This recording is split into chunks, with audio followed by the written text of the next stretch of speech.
1869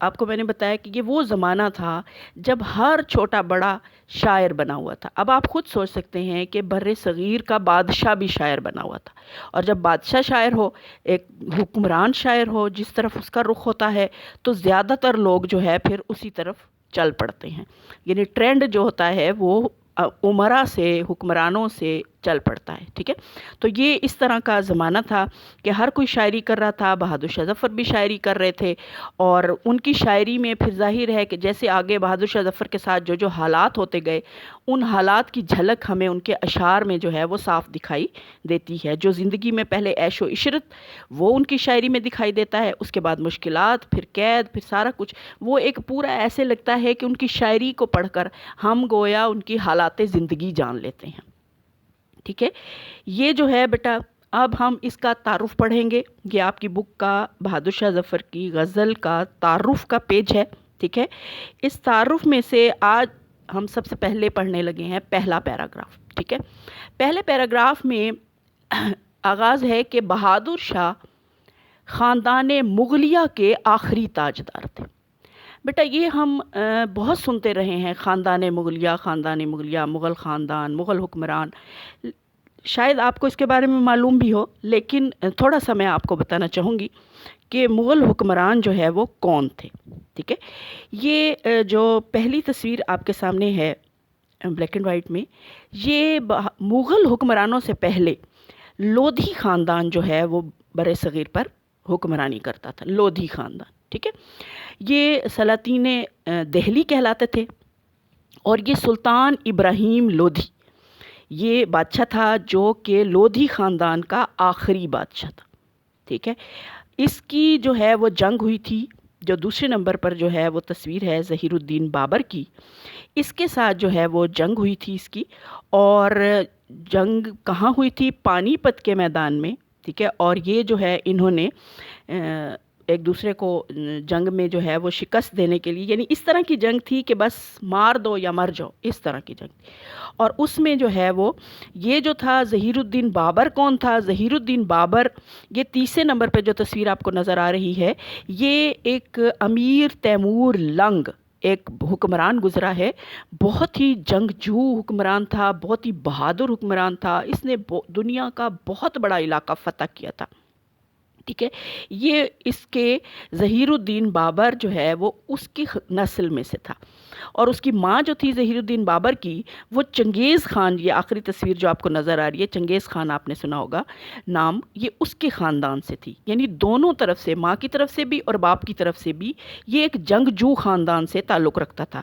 کون؟ ظہیر الدین بابر، جو پہلا مغل حکمران تھا۔ یہ پہلے سمرقند جو ہے وہ وہاں کا رہنے والا تھا، ٹھیک ہے۔ سمرقند جو ہے وہ یہ آپ کو اس سلائیڈ میں پہلی تصویر نظر آ رہی ہے، سمرقند، ٹھیک ہے۔ یہ ازبکستان جو ہے وہ اب اس کا نام ہے اس وقت، یہ پہلے سمرقند کہلاتا تھا، جس کو علامہ اقبال نے بھی سمرقند و بخارا اور اس طرح اپنی شاعری میں استعمال کیا ہے۔ یہ وہاں کا حکمران تھا، اس کے وہاں اپنے رشتہ داروں سے کچھ اختلافات ہوئے، اور انہوں نے اسے جو ہے وہ وہاں سے نکال دیا۔ یہ وہاں سے چلا اور افغانستان پہنچ گیا، وہاں اس نے اپنی فوج اکٹھی کی اور کابل کو فتح کر لیا۔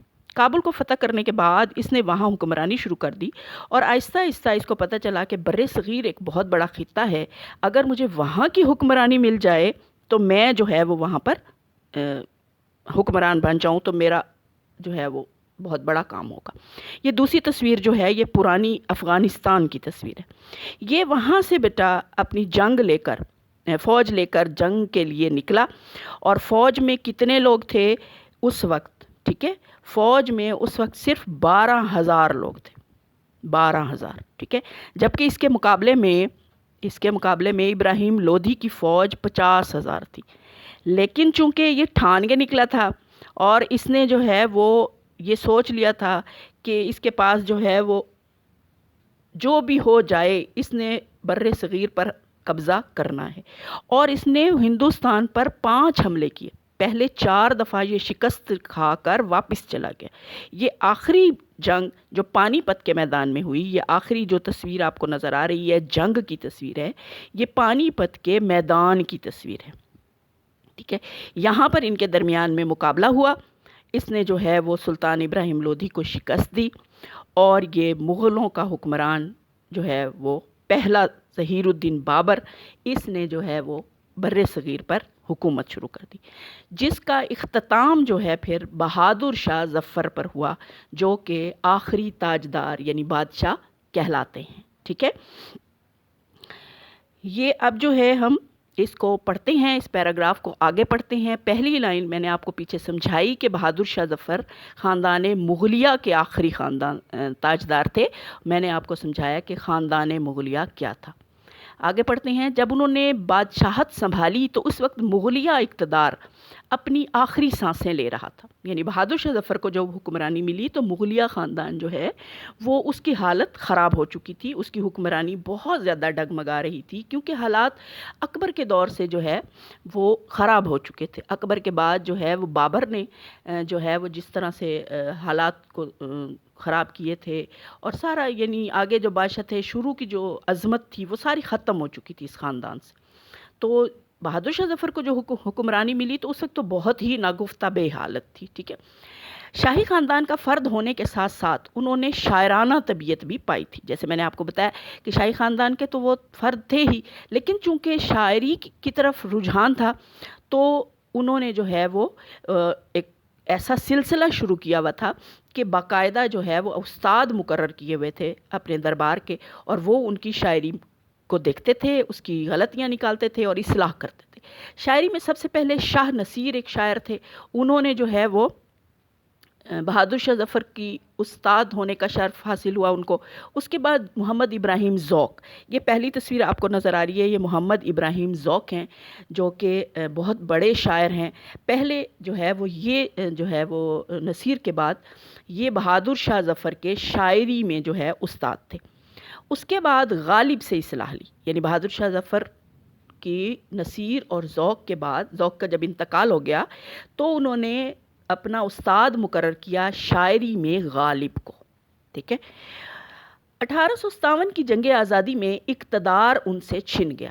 آپ کو پتہ ہے کہ 1857 کیا تھا؟ 1857 میں انگریزوں نے جو ہے، انگریز اگرچہ وہاں پہلے ہی جو ہے وہ کوئی 60-65 سال پہلے جو ہے وہ آ چکے تھے، تجارت کی غرض سے ہندوستان میں آئے تھے، لیکن انہوں نے یہاں آ کر مغلوں کی حکمرانی کو دیکھا کہ وہ اندر سے کھوکھلی ہو چکی ہے، اور آپ کو پتہ ہے کہ ہندو تو ویسے ہی شاطر قوم ہے، اور وہ ہمیشہ سے اس کوشش میں ہیں کہ کیسے جو ہے وہ ہم مسلمانوں کو جو ہے وہ شکست دے۔ تو جب انگریزوں کا انہیں تھوڑا سا ساتھ ملا، سپورٹ ملی، تو انہوں نے فوراً گٹھ جوڑ کر لیا اور منصوبے بنانے لگے، اور انگریزوں کے ساتھ مل گئے کہ مسلمانوں سے جو ہے حکمرانی کسی طرح چھین لی جائے۔ تو ہندوؤں نے یہ سوچا کہ پہلے بے شک انگریز لیتے ہیں، حکمرانی لے لیں، پھر وہ ہمیں ڈیلیور کر دیں گے۔ انگریزوں نے بھی انہیں یہی جھانسا دیا۔ ٹھیک ہے، لیکن جو ہے وہ یہ تو بعد کی بات ہے کہ بعد میں پھر مسلمانوں کی طاقت کے سامنے جو ہے وہ انگریز بھی شکست کھا گئے، اور انہوں نے تقسیم کر دیا 2 حصوں میں، اور خود وہاں سے چلے گئے۔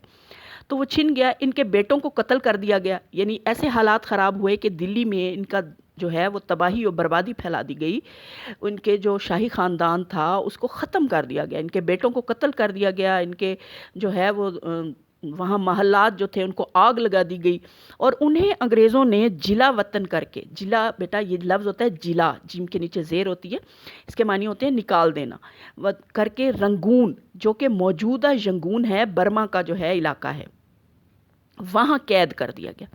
یہ جو تیسری تصویر آپ کو نظر آ رہی ہے بلیک اینڈ وائٹ، یہ بہادر شاہ ظفر کی قید کی تصویر ہے، جب یہ وہاں پر جو ہے وہ قید تھے۔ ٹھیک ہے، جہاں انہوں نے زندگی کے آخری سال انتہائی قسم پرسی میں بسر کی، قسم پرسی انتہائی مشکل حالات میں بسر کی۔